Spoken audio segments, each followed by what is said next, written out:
എബ്രായ ലേഖനം 11 അല്പം ചില മിനിറ്റുകളിലൂടെ ഉണ്ടല്ലോ. 11 അധ്യായം 4-5.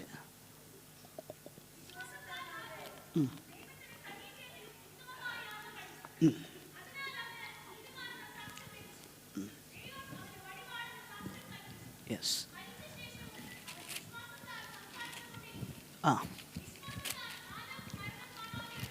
സ്തോത്രം. നോക്കുക, വിശ്വാസം എന്നതോ ആശിക്കുന്നതിൻ്റെ ഉറപ്പും കാണാത്ത കാര്യങ്ങളുടെ നിശ്ചയമാകുന്നു. അത് പോള് വിശദമാക്കി. ആ വിശ്വാസത്താൽ പൂർവന്മാർക്ക് സാക്ഷ്യം കിട്ടിയെന്ന് പറഞ്ഞു. അത് നമ്മൾ ചിന്തിച്ചു. ഇവിടെ എന്താണ് വിശ്വാസത്താലുള്ള സാക്ഷ്യമെന്ന്, അല്ലെങ്കിൽ ഈ വിശ്വാസം ഞാൻ എൻ്റെ ജീവിതത്തിലോട്ട് അപ്ലൈ ചെയ്താൽ എന്ത് സംഭവിക്കും? In other words, how to illustrate faith.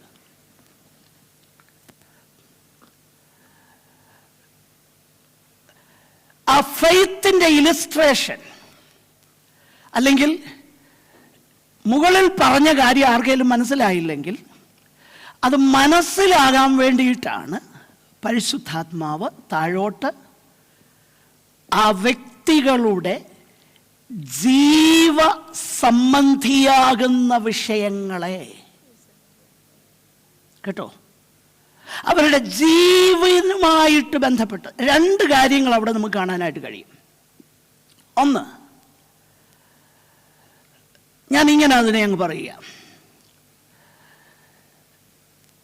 A believer in the church, ഒരു വിശ്വാസി, വിശ്വസിക്കുന്നവൻ, അവൻ ചർച്ചിൽ അല്ലെ കൂട്ടായ്മയിൽ വരുന്നു. മറ്റൊന്ന്, A believer outside of the church, ഈനോക്ക്. 2 കാര്യങ്ങളാ.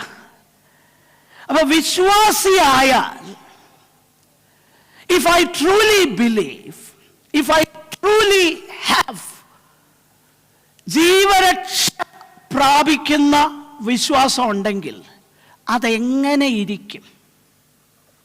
2 ഉദാഹരണങ്ങൾ. Abel's offering by faith and Enoch's maintenance of daily walk with the Lord in the nitty-gritty of everyday life. 2 കാര്യങ്ങൾ. വിശ്വാസം എങ്ങനെ ഇരിക്കും? ആ കർത്തൃദാസൻ പറയുക,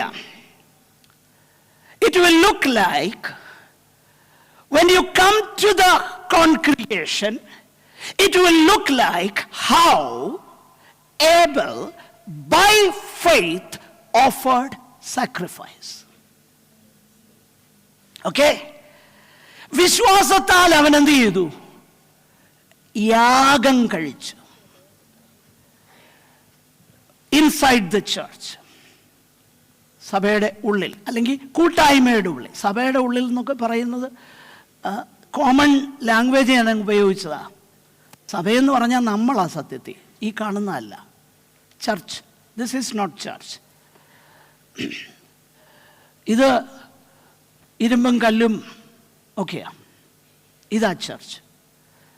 ഇതാണ് നമ്മുടെ ഭാഷയിലുള്ള ചർച്ച്. പക്ഷേ ഇതിൻ്റെ കാര്യമല്ല ഞാൻ പറയുന്നത്. 2, as individual believers in the Lord, when no one is around, I am within my family, and when I go out of my family, how does faith life look like? How does it look? ആ കാര്യം ഇലുസ്ട്രേറ്റ് ചെയ്തേക്കുന്ന ആരുടെ ജീവിതത്തിലാണെന്നറിയാമോ? ഈനോക്ക്, ഹാനോക്കിനെ കുറിച്ച്. അപ്പോൾ ഒന്നാമത്, നമ്മൾ വിശ്വാസത്താൽ ഹാബേൽ ദൈവത്തിന് കയീൻ്റേതിലും ഉത്തമമായ യാഗം കഴിച്ചു. അപ്പോൾ അവനൊരു സാക്ഷ്യം കിട്ടി, അവൻ നീതിമാൻ. പൂർവന്മാർക്കെല്ലാവർക്കും എങ്ങനെയാണ് സാക്ഷ്യം കിട്ടിയത്? വിശ്വാസത്താൽ. അപ്പോൾ ഹാബേലിൻ്റെ ജീവിതം എടുത്തേച്ച് പറയുക, ഹാബേൽ ഒരു യാഗം കഴിച്ചു. God approved that. We should ask at least 2 questions here. There are 2 brothers here. Why should God have shown regard for Abel's offering while rejecting Cain's offering? Question number 1. Second, how did the 2 brothers know that God had accepted Abel's sacrifice but not Cain's? How did they know that? ഈ 2 ചോദിക്കണം. ഒന്ന്, എന്തുകൊണ്ടാണ് ഹാബേലിൻ്റെ യാഗത്തിൽ ഉത്തമമാകുന്ന യാഗമെന്ന പരിശുദ്ധാത്മാവ് രേഖപ്പെടുത്തിയേക്കുന്നത്? എന്തുകൊണ്ട് അത് ഉത്തമമായ യാഗമായി? എന്നാൽ കയീൻ്റെ യാഗം ഉത്തമമല്ലെന്ന് മാത്രമല്ല, അത് നിമിത്തം അവന് ഒരുപാട് പ്രശ്നങ്ങളുണ്ടായി. ഓക്കെ,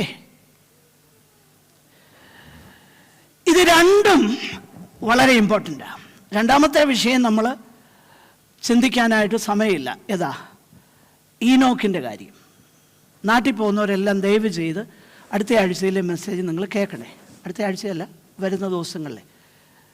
കാരണം എൻ്റെ ഇൻറ്റൻഷൻ ഈ വിഷയം എല്ലാവരും മനസ്സിലാക്കണമെന്നുള്ളതാണ്. അതുകൊണ്ട് പ്ലീസ് സമയം എടുത്ത് കേൾക്കണേ പ്ലീസ്. ഒന്നാമതായിട്ട് ഹാബേലിനെ കുറിച്ച് ഞാൻ പറഞ്ഞ് അവസാനിപ്പിക്കാം. ഹാനോക്കിനെ കുറിച്ച് അടുത്ത ആഴ്ച കർത്താവ് വരവ് താമസിച്ചാൽ പറയാം. അപ്പോൾ ഹാബേലിൻ്റെ യാഗത്തെക്കുറിച്ച് ഇവിടെ നമ്മൾ വായിക്കുന്ന ഒരു കാര്യം, ഇവിടെ ആ ഹാബേലിൻ്റെ യാഗവും കയീൻ്റെ യാഗത്തിൻ്റെയും ദൈവം അതിനെ അക്സെപ്റ്റ് ചെയ്തതിൻ്റെ ബേസിസ് എന്താണെന്ന് പറയാതെ the sacred writer takes the scriptural account of the Old Testament. He takes that account for its face value. He doesn't comment without commenting on the basis of Abel being accepted. He doesn't comment anything. അവിടെ ഈ കാര്യത്തെക്കുറിച്ച് ഒന്നും പറയുന്നില്ല. എന്നാൽ ഒരു കാര്യം നമ്മൾ മനസ്സിലാക്കണം, ആ വേദഭാഗം നമ്മൾ ശ്രദ്ധിച്ച് വായിച്ചു നോക്കിയാൽ അവിടെ ഇതിനെക്കുറിച്ച് ഒരുപാട് യഹൂദന്മാരുടെ കമൻട്രീസിലൊക്കെ ഒരുപാട് കാര്യങ്ങൾ അവർ പറഞ്ഞിട്ടുണ്ട്. ഹാബേലിൻ്റെ യാഗം ഇന്നതുകൊണ്ടാണ് എന്നൊക്കെ അവർ പറയുന്നുണ്ട്. ചിലർ പറയുന്നത് ഹാബേലിൻ്റെ യാഗം രക്തം ചൊരിഞ്ഞുള്ള യാഗമായതുകൊണ്ടാണ് എന്നൊക്കെ പറയുന്നുണ്ട്. പക്ഷേ അതിനൊന്നും കൃത്യമായ ബേസിസ് ഇല്ല. അതിന് കാരണം അങ്ങനെയുള്ള ഒരു നിയമമൊന്നും അന്ന് കൊടുത്തിരുന്നില്ല.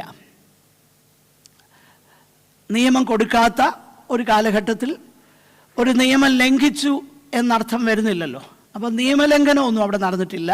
പിന്നെ ചിലർ പറയാറുണ്ട്, പാപം ചെയ്തപ്പം എന്താ പറയുന്നേ, ആടിനെ കൊന്ന്, ആടിനെയോ അല്ലെങ്കിൽ അതിൻ്റെ ആ തോലെടുത്ത് ആദാമിനെ ഹവ്വായെ ഉടുപ്പിച്ചു. അത് സൂചിപ്പിക്കുന്നത് ആ ഒരു യാഗത്തെക്കുറിച്ച്, അതിനെക്കുറിച്ച് കണ്ടു കാണും. പക്ഷേ അതൊക്കെ വെറും എന്താ പറയുന്നേ, അനുമാനങ്ങളാണ്. അതിലപ്പുറമായിട്ട് അതിനെക്കുറിച്ച് നമുക്ക് പറയാൻ പറ്റുകയില്ല.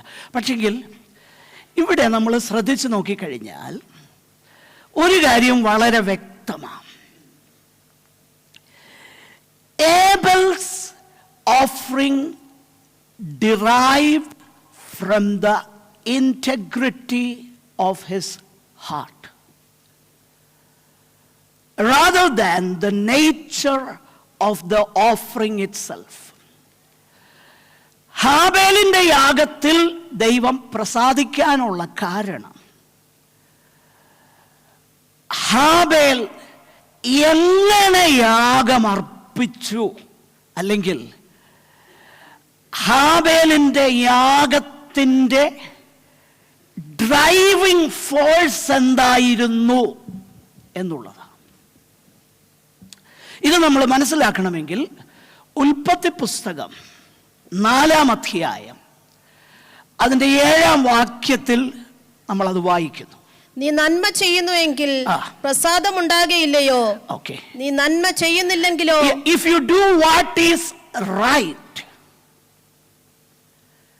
will you not be accepted?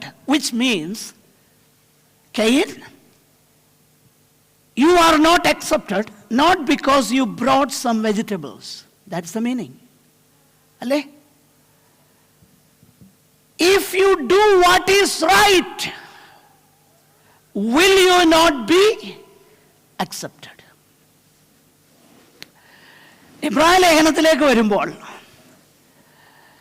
ഹാബേലിന്റെ യാഗം ദൈവം സ്വീകരിപ്പാൻ ഒറ്റ കാരണമേ ദൈവത്തിന്റെ പരിശുദ്ധാത്മാവ് അവിടെ പറയുന്നുള്ളൂ. ആ ഒറ്റ കാരണം എന്താണെന്നറിയോ? By faith. By faith.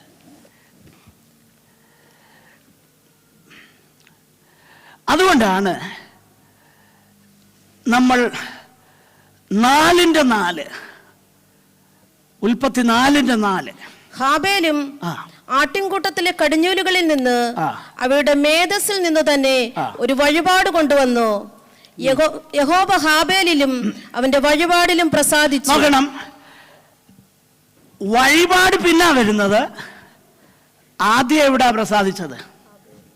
ഹാബേലിൽ. ഹാബേലിൽ.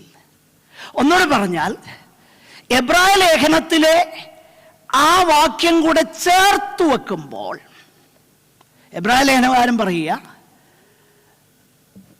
Faith എങ്ങനെയാണ് ആ യാഗത്തിൽ കാണാൻ കഴിഞ്ഞത്. അപ്പോൾ ഹാബേലിന്റെ യാഗം he offered by faith. Faith. Not because he thought, because I bring the best from my എൻ്റെ ആ ആട്ടിൻകൂട്ടത്തിൽ നിന്നോ അല്ലെ അതിൽ നിന്ന് ഒരു നല്ല ഒന്നിനെ കൊണ്ടുവരുന്നത് കൊണ്ട് ദൈവം എന്നെ അക്സെപ്റ്റ് ചെയ്യും, അതുകൊണ്ടല്ല. നേരെ മറിച്ച് ഹാബേലിൽ അവൻ ചെന്ന് എന്താണെന്നറിയാമോ? I come to a holy God. പരിശുദ്ധനാകുന്ന ഒരു ദൈവത്തിന്റെ സന്നിധിയിലാണ് ഞാൻ ചെല്ലുന്നത്. ആ ദൈവത്തെ എനിക്ക് കളിപ്പിക്കാനൊക്കെയല്ല. എൻ്റെ നല്ലത് അവിടെ കൊണ്ടുവന്നാലും അതുകൊണ്ട് എനിക്ക് ഫേവർ ഏൺ ചെയ്യാൻ പറ്റുകയില്ല എന്നുള്ള തിരിച്ചറിവ്, അതിൻ്റെ പേരാണ് ഫെയ്ത്ത്. മനസ്സിലായോ ആ കാര്യം? എൻ്റെ ഏറ്റവും ബെസ്റ്റ് കൊണ്ട് ഞാൻ ചെന്നാലും എനിക്ക് ദൈവത്തിൻ്റെ ഫേവർ ഏൺ ചെയ്യാൻ, നേടാൻ പറ്റുകയില്ല. ഇന്ന് പലരും ചിന്തിക്കുന്നത് എന്നാന്നറിയാമോ? നമുക്ക് നേടാമെന്ന. അതുകൊണ്ടാണ് പറയുന്നത്, ദൈവമക്കളെ ഒന്ന് ആരാധിച്ചേ, ഒന്ന് ആർപ്പിട്ടേ. വിടുതൽ വേണ്ടായോ? അപ്പൊ എന്തിനാ ആർപ്പിടുന്നേ? ഞാൻ എൻ്റേത്, എൻ്റെ വിടുതൽ. പിണങ്ങല്ലേ, ആരൊക്കെ പറഞ്ഞാലും. ആരാധിച്ച് വിടുതലെടുത്തു എന്നൊരു വാക്യം വേദപുസ്തകത്തിലില്ല. ഉണ്ടെങ്കിൽ കാണിച്ചാ ഞാൻ അടുത്ത ആഴ്ച റീകാൻഡ് ചെയ്യാം. ഇന്ന് സമയമില്ല.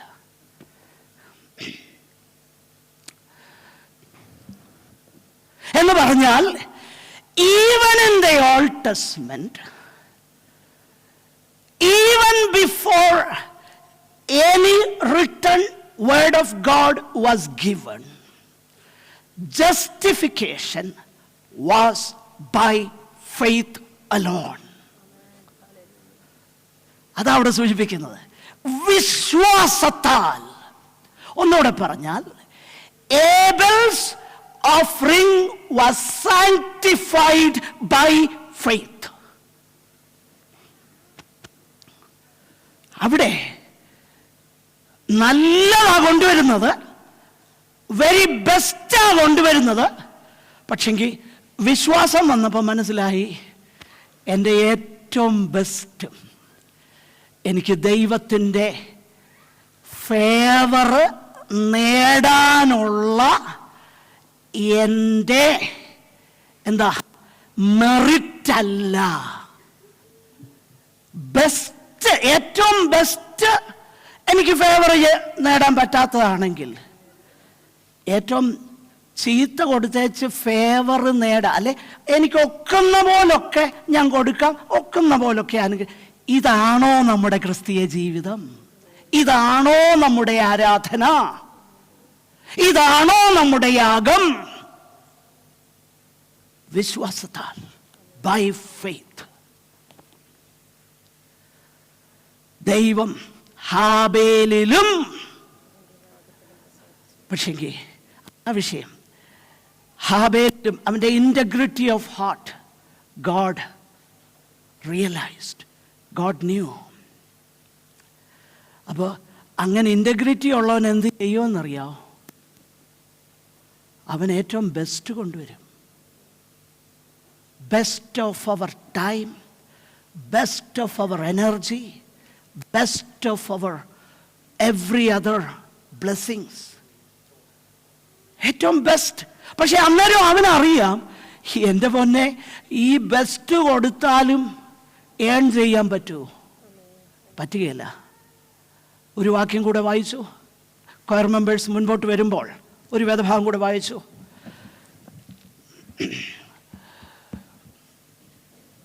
റോമാലേഖനം 11-ാം അധ്യായം അതിനെ 33 മുതൽ അങ്ങോട്ട് വായിച്ചു അവസാനിപ്പിക്കുക. Choir members please come forward. ഹാ ദൈവത്തിന്റെ ധനം, ഹാ ദൈവത്തിന്റെ ധനം, ജ്ഞാനം, ജ്ഞാനം, അറിവ്, അറിവ് എന്നിവയുടെ ആഴമോ, എന്നിവയുടെ ആഴമേ. അല്ലേ മോനെ, അതൊന്ന് കാണിച്ചേ. റോമൻസ് 12:33. എന്നിവയുടെ ആഴമേ, എന്നിവയുടെ ആഴമേ. ഓ, എക്സ്ക്ലമേഷനാ, എക്സ്ക്ലമേഷനാ. മോനെ അതൊന്ന് മാറ്റാമോ പ്ലീസ്? ഹാ ദൈവത്തിന്റെ ധനം, ജ്ഞാനം, ധനം, ദൈവത്തിന്റെ, അല്ലേ, ആ ദൈവത്തിന്റെ ധനം, ധനം, പിന്നെ ജ്ഞാനം, ജ്ഞാനം, അറിവ്, അറിവ്, എന്നിവയുടെ the depth of the riches, depth of the riches, ദൈവത്തിന്റെ റിച്ചസിന്റെ depth, both of the wisdom and knowledge of God, how unsearchable are his judgments and his ways past finding out. Exclaims, അതിശയിക്കുകയോ, ഹാ ദൈവത്തിന്റെ ധനം, ജ്ഞാനം, അറിവ് എന്നിവയുടെ ആഴമേ. അവന്റെ ന്യായവിധികൾ എത്ര അപ്രമേയവും അവന്റെ വഴികൾ എത്ര അഗോചരവുമാകുന്നു. അടുത്തത്, അടുത്തത്. കർത്താവിന്റെ മനസ്സറിഞ്ഞവനാർ, കർത്താവിന്റെ മനസ്സറിഞ്ഞവനാർ, അവന് മന്ത്രിയായിരുന്നവനാർ, അവന് മന്ത്രിയായിരുന്നവനാർ, അവന് വല്ലതും മുമ്പേ അത് ശ്രദ്ധിക്കണം. അവൻ അങ്ങോട്ട് കൊടുത്തേച്ച് പ്രതിഫലം വാങ്ങുന്നവനാർ. When your worship is sanctified by faith, you know within your heart, I cannot earn anything. എനിക്കൊന്നും നേടാൻ പറ്റുകയില്ല. ഏറ്റവും ബെസ്റ്റ് ഞാൻ കൊണ്ടുവരും, അത് വേറെ കാര്യം. പക്ഷെ അതുകൊണ്ടൊന്നും എനിക്ക് നേടാൻ പറ്റുകയില്ല. ഹാ ദൈവത്തിന് മന്ത്രിയായിരുന്നവനാർ, അവന് വല്ലതും മുമ്പേ കൊടുത്തിട്ട് ഉള്ളതെന്ന് ആർക്കാ പ്രതിഫലം വാങ്ങാൻ പറ്റുന്നേ? ആരേലും ഉണ്ടോ? ഞാൻ അന്ന് അങ്ങോട്ട് കൊടുത്തു, ഇന്ന്, എന്നിട്ട് പാട്ടുകൊണ്ട് അവനാർക്കും കടക്കാരനല്ല. എന്താ എന്താ ദൈവത്തെ എന്ന് പറഞ്ഞാൽ ഹീ ഈസ് ഒബ്ലൈസ്ഡ് ബിക്കോസ് അന്ന് കടന്നു വന്നു എന്നൊക്കെ പറഞ്ഞപ്പോൾ ഞാനേ ഉള്ളായിരുന്നു. നിന്റെ മുഖം രക്ഷിക്കാൻ ഓർത്തോണം കേട്ടോ, ഓർത്തോണേ. നോക്കിക്കേ എന്താ എഴുതിയേക്കുന്നത്, അങ്ങോട്ട് കൊടുത്തേച്ച് ഇങ്ങോട്ട് മേടിക്കാൻ പറ്റുമോ ആർക്കെങ്കിലും? അതിൻ്റെ അർത്ഥം കൊടുക്കണ്ടെന്നാന്നോ? If your worship offering is sanctified by faith, you don't care എത്ര കൊടുക്കുന്നത്. ദ ബെസ്റ്റ് കൊടുത്താലും കൂടിപ്പോയെന്നൊരു തോന്നലുണ്ടാകുകയില്ല. ഞാൻ പറയുന്നത് മനസ്സിലാവുന്നുണ്ടോ? കൊടുക്കുന്നതിനെക്കുറിച്ചൊരു മെസ്സേജ് ഉണ്ട്. എന്നാൽ ഞാൻ പറയട്ടെ, നമ്മുടെ ബെസ്റ്റ് കൊടുത്താലും നമ്മൾ കണക്കെഴുതി വെക്കുകയില്ല. കാരണം Lord, everything is yours. എനിക്ക് ആരോഗ്യം ഉണ്ടായിട്ടല്ലേ, എനിക്കൊരു ജോലി അങ്ങ് തന്നതുകൊണ്ടല്ലേ, അതുകൊണ്ടല്ലേ എനിക്ക് ശമ്പളം കിട്ടിയത്. അത് അങ്ങയുടെയല്ലേ കർത്താവേ, ഇത് ഞാൻ കൊണ്ടുവരിക. ഇത് വലുതല്ല, ഇത് മറ്റുള്ളവരുടെ നോക്കുമ്പോൾ വലുതല്ല, പക്ഷേ അങ്ങയ്ക്കറിയാമല്ലോ എൻ്റെ ബെസ്റ്റാണ് ഞാൻ കൊണ്ടുവരുന്നതെന്ന്. It should be sanctified by faith. സഭയ്ക്ക് ഈസിയാക്കി കൊടുത്തേക്കാം, അങ്ങനെയും ചിന്തിക്കല്ലേ. പലരും അങ്ങനെ ചിന്തിക്കുന്നത്, ഈസിയാക്കി കൊടുക്കാം. എൻ്റെ പൊന്നെ, ഈസിയാക്കി കൊടുക്കാൻ ആരും കൊടുക്കരുതേ, ദൈവത്തിനേ കൊടുക്കാം. അപ്പം ചിന്തിക്കും, ദൈവം ഇവിടെ നിൽപ്പുണ്ടോ? ഇല്ലല്ലോ. ബട്ട് എൻ്റെ offering let it be sanctified by faith. By faith Abel ഇല്ലേ, വിശ്വാസത്താൽ ഹാബേൽ ഉത്തമമായ യാഗം. വിശ്വാസമാ കാരണം, അല്ലാതെ അവൻ്റെ ആട്ടിൻകൂട്ടത്തിലെ ഏറ്റവും നല്ലതെടുത്തു എന്നതല്ല കാരണം. മനസ്സിലാവുന്നുണ്ടോ? ഞാൻ പറയുന്നത് മനസ്സിലാവുന്നുണ്ടോ?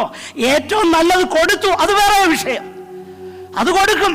കാരണം വിശ്വാസത്താൽ വന്നു കഴിഞ്ഞാൽ പിന്നെ അവന് വിഷയമല്ലല്ലോ, അത് കൊടുക്കും. പക്ഷെ അതുകൊണ്ട് എനിക്ക് ദൈവത്തിൻ്റെ ഫേവർ കിട്ടുകയാണെന്ന് എനിക്കറിയാം. Even after giving the best, it was sanctified by faith. അതുകൊണ്ടാണ് പോൾ പറയുന്നത്, ദൈവത്തിൻ്റെ ധനം, ജ്ഞാനം, അറിവ് എന്നിവയുടെ ആഴമേ. അവൻ അങ്ങോട്ട് കൊടുത്തേച്ച് ഇങ്ങോട്ട് മേടിക്കാൻ പറ്റുമോ? എന്നിട്ട് പറയുകയാണ്, അടുത്ത അധ്യായം തുടങ്ങുന്നത് ഇങ്ങനെ, therefore സഹോദരന്മാരെ, അതുകൊണ്ട്. മലയാളത്തിൽ therefore എന്ന പദമില്ല, അതാ വലിയൊരു പ്രശ്നം. ഇംഗ്ലീഷിലുണ്ട്, therefore my brethren offer your bodies as living sacrifice. നമുക്കുള്ളത് കൊടുക്കുന്നത് വരട്ടെ, അതിനു മുമ്പേ നമ്മെ കൊടുക്ക്. Praise the Lord.